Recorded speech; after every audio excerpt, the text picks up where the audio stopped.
पृथ्वी शॉ जो 3 साल से इंडियन टीम से बाहर हैं, इस वक्त वो इंग्लैंड में रॉयल लंदन वनडे कप खेल रहे हैं नॉर्थहैम्पटन शायर की तरफ से। और वहां उन्होंने back to back 370 plus innings खेली है, तीनों 120 प्लस स्ट्राइक रेट से वनडे में। लेकिन पृथ्वी शॉ को पता है कि फिलहाल उन्हें इंडियन टीम के लिए कंसिडर नहीं किया जाएगा। ये एक ऐसा टैलेंटेड बैट्समैन है जिन्होंने under 19 world cup Rahul Dravid की ही कोचिंग में जीता था एज कैप्टन 2018 में, और उसके बाद उन्हें इंडियन टीम में डाल दिया गया था सीधा टेस्ट टीम में वर्सेस वेस्टइंडीज होम सीरीज। और इन्होंने अपने डेब्यू में, जी हाँ, अपने डेब्यू मैच में जब वो 20 साल के भी नहीं थे, उन्होंने सेंचुरी बनाई थी। उसके बाद अगले मैच में भी एक हाफ सेंचुरी बनाई। इन्हें न्यूजीलैंड ले गया ऐसा टूर जहां बहुत लो स्कोरिंग मैचेस हुए थे और दोनों टीम स्ट्रगल कर रही थी। इंडिया के बड़े बड़े बैट्समैन उस टूर पे स्ट्रगल कर रहे थे। वहां पृथ्वी शॉ ने ओपनिंग करते हुए क्विक फायर हाफ सेंचुरी बनाई थी स्विंगिंग सीमिंग कंडीशंस में। लेकिन उसके बाद पृथ्वी शॉ को इंजरी हो गई। इंजरी के बाद जब 2020 में पोस्ट कोविड जब पहला आईपीएल हुआ, उस आईपीएल में पृथ्वी शॉ बुरी तरीके से स्ट्रगल करते नजर आए। इनफैक्ट कितने ही ऐसे मैचेस थे जिसमें वो जीरो पे आउट हुए थे, वो डक पे डिसमिस हो जाते थे। बाद में इंडियन टीम गई बॉर्डर गावस्कर ट्रॉफी खेलने और वही टेस्ट मैच हुआ जिसमें इंडिया 36 पे ऑल आउट हो गई। उस मैच में सारे बैट्समैन स्ट्रगल कर रहे थे, वो एक day and night pink ball test match था। और पृथ्वी शॉ भी उस मैच में स्ट्रगल किया और पृथ्वी शॉ को उस मैच के बाद ड्रॉप कर दिया गया। और वही पृथ्वी शॉ का आखिरी टेस्ट मैच था जो अब ऑलमोस्ट 4 साल पुराना है। इंडिया अब दोबारा बॉर्डर गावस्कर ट्रॉफी के लिए जा रही है, लेकिन पृथ्वी शॉ दूर दूर तक कहीं भी स्कीम ऑफ थिंग्स में नजर नहीं आ रहे। उनकी जगह अब शुभमन गिल ने ले ली है।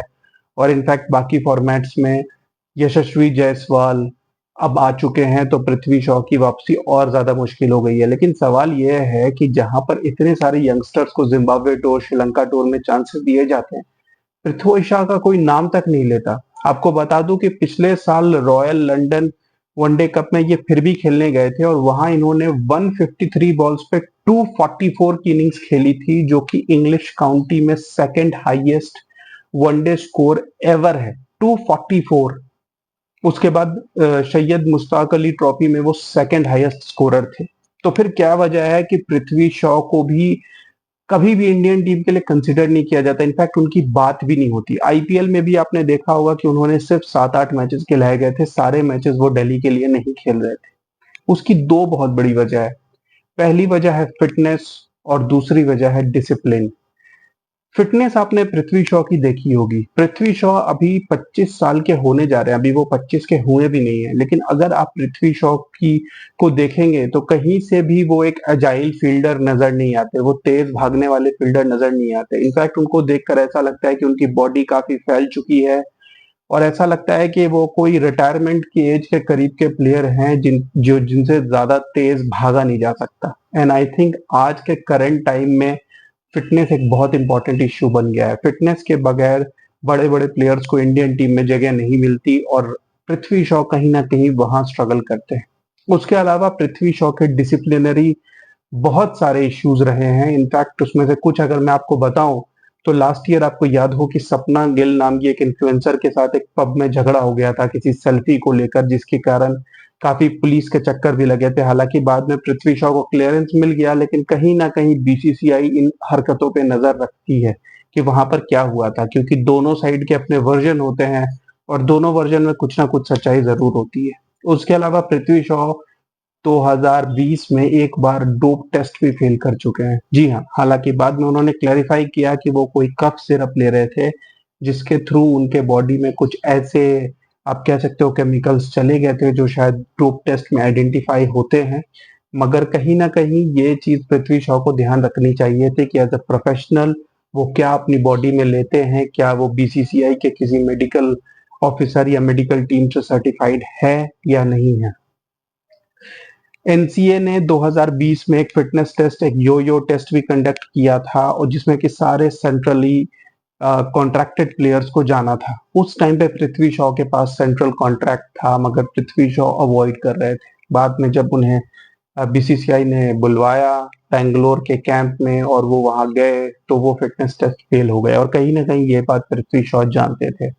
तो कहीं ना कहीं ये सारे रीजंस की वजह से पृथ्वी शॉ को भी एक विनोद कांबली की तरह कंपेयर किया जाता है। अभी हमने रिसेंटली देखा कि विनोद कांबली की एक वीडियो काफी सर्कुलेट कर रही थी जिसमें उनकी पुअर हेल्थ और इन सब चीजों को देखकर उनके पुराने दिन याद आ गए जब वो भी आए थे तो एक इमर्जिंग यंगस्टर थे, वेरी टैलेंटेड यंगस्टर, लेकिन एक ऐसे यंगस्टर जो इनडिसिप्लिन के कारण कहीं ना कहीं एक बहुत अच्छा क्रिकेटिंग करियर छोड़ गए। एक ऐसा क्रिकेटिंग करियर जिसमें वो ऑलमोस्ट वो सब कुछ अचीव कर सकते थे जो सचिन ने किया। वो भी इंडिया के लिए 100 प्लस टेस्ट मैच खेल सकते थे, 300 प्लस ओडीआईस खेल सकते थे, 100 प्लस ओडीआईस वो फिर भी खेल चुके थे उस एज में ही।